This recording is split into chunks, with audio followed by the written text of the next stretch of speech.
அமித்ஷா இல்ல, எந்த ஷாவா இருந்தாலும் சார் எங்களை ஆள முடியாது. இது தமிழ்நாடு.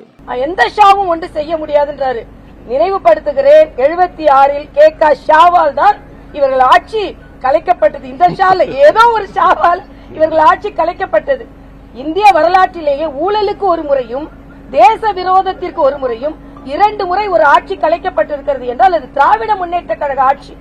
அதனால இன்னைக்கு இதையெல்லாம் அவர்கள் பேசிக் கொண்டிருப்பதை விட என்னொன்று சொல்கிறார், நாங்கள் தொகுதி வரையறைக்கு ஒரு கேள்வி கேட்டோம், அதுக்கு பதில் இல்ல.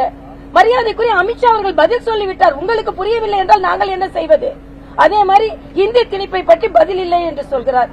மரியாதைக்குரிய தர்மேந்திர பிரதான் அவர்கள் இந்தி திணிப்பு கிடையாது என்று சொல்லிவிட்டார். உங்களுக்கு புரியவில்லை என்றால் அவர்கள் என்ன செய்வார்கள்?